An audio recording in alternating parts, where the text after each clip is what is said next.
Medical documentation എന്നത് ഇന്ന് കൂടുതൽ യുവതി യുവാക്കളെ ആകർഷിച്ചുകൊണ്ടിരിക്കുന്ന ഒരു തൊഴിൽ മേഖലയായി മാറിയിരിക്കുന്നു എന്ന് നമുക്കെല്ലാം അറിയാം.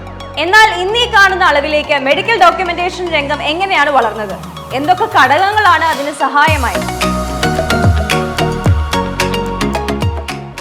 2000-ന് ശേഷം കമ്പ്യൂട്ടറും ഇന്റർനെറ്റും സാർവത്രികമായത് ഡാറ്റ ട്രാൻസ്ഫർ എളുപ്പത്തിലാക്കുകയും അതിലൂടെ വികസിത രാജ്യമായ ഇന്ത്യയിലേക്ക് ഇത്തരം ഡോക്യുമെന്റേഷൻ ജോലികൾ ഔട്ട്സോഴ്സ് ചെയ്യപ്പെടുന്നതിനും കാരണമാവുകയും ചെയ്തു. ആദ്യഘട്ടത്തിൽ ഇത് ഓൾറെഡി റെക്കോർഡ് ചെയ്യപ്പെട്ട ഡോക്ടറുടെ ചികിത്സയുടെ ഓഡിയോ ഫയലിൽ നിന്നും വിവരങ്ങൾ ക്രോഡീകരിച്ചെഴുതുന്ന ട്രാൻസ്ക്രിപ്ഷൻ ആയിരുന്നെങ്കിൽ ഇന്നത് കുറച്ചും കൂടി എഫക്റ്റീവ് ആയതും സാമ്പത്തിക നഷ്ടം കുറയ്ക്കാൻ കഴിയുന്നതുമായ ലൈവ് EHR ഡോക്യുമെന്റേഷനിലേക്ക് എത്തിയിരിക്കുകയാണ്.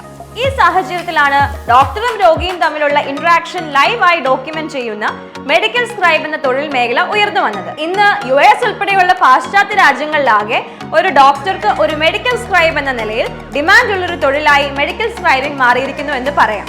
പഠനങ്ങൾ തെളിയിക്കുന്നത് മെഡിക്കൽ സ്ക്രൈബർമാരുടെ വരവോടെ മെഡിക്കൽ രംഗം കൂടുതൽ സുഗമമായെന്നും ആരോഗ്യ പ്രവർത്തകരുടെ തൊഴിൽ ഭാരം വലിയൊരളവിൽ കുറഞ്ഞു എന്നതുമാണ്.